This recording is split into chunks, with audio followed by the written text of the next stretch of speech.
My name's Martha, I'm from Norwich, and I do Choi Li Foot Kung Fu and Yang style Tai Chi. I've been a student for about 5.5 years now. Yeah, there's a lot of, there's just generally a lot of misinformation around about martial arts and within styles and stuff, and so that's something that I've really been looking into, and that's partly why I'm here, because I think that academic study would really help with dealing with a lot of the misinformation that's sort of deliberately spread around within martial arts. So, yeah.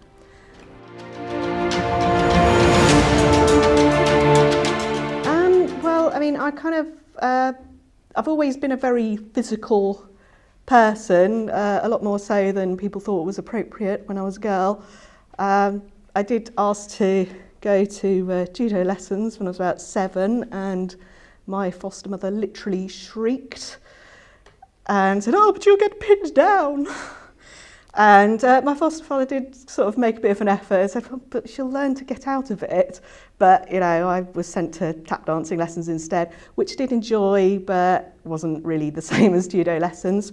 And then as an adult, I think I got into quite a lot of other stuff as an adult, a lot of interests, and then but this sort of group of people I was involved with, I had a lot of trouble with them, felt the need to withdraw a lot from them, and so I sort of started Kung Fu really just as a new thing to do with my life, and I wasn't really thinking of it as anything more than a bit of fun for an evening a week, to be honest with you. I wasn't expecting it to kind of take over my life the way it has, but yeah, a lot of it was, for years I was very interested in it, because, a huge fan of Buffy the Vampire Slayer, for example. And I sort of wanted to play at being Buffy the Vampire Slayer, obviously, I think a lot of women do.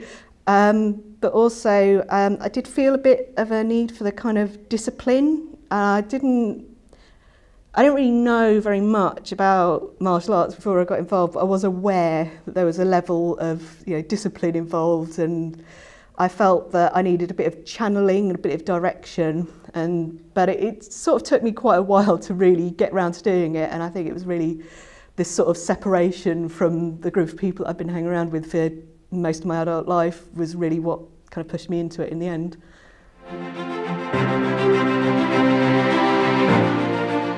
I didn't watch many films as a kid, sort of slightly deprived of pop culture,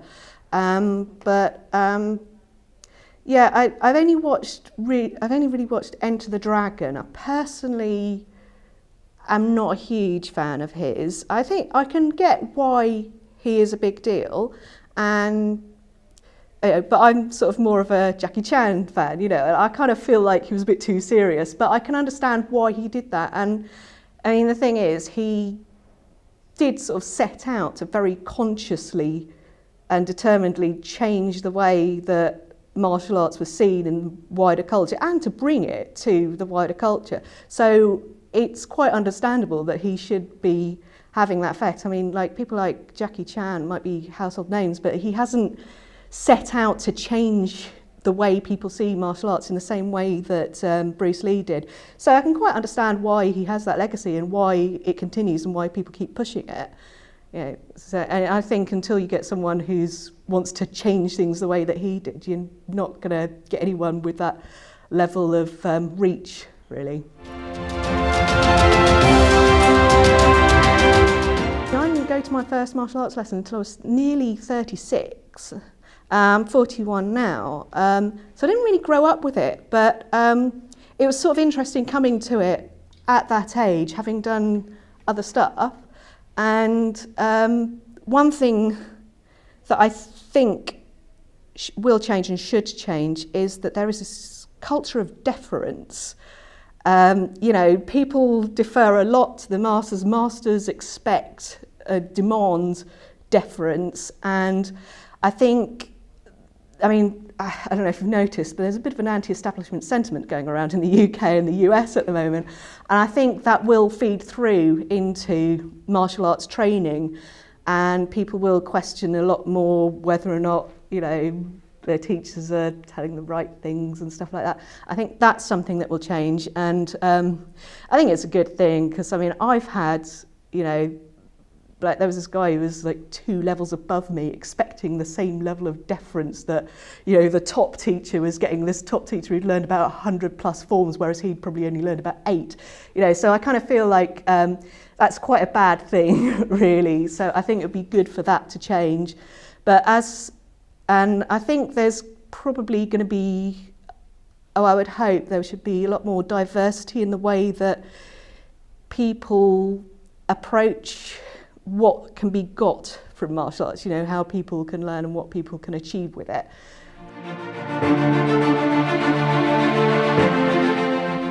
I guess it's the physical thing, that the sort of the act of learning forms for me is, it's something that I concentrate on very heavily, and yeah, because you know, they're quite complex, and for me it's like the act of learning and practicing. Yeah, it's the way that I continue, it's the way that I develop, you know, and it's both a physical and a mental thing for me. You know, for me, like, they're sort of very much together, so I suppose that's probably the one thing that I couldn't really do without. And I'm aware that, you know, there's a lot of martial arts where you don't necessarily learn that many forms or katas or whatever.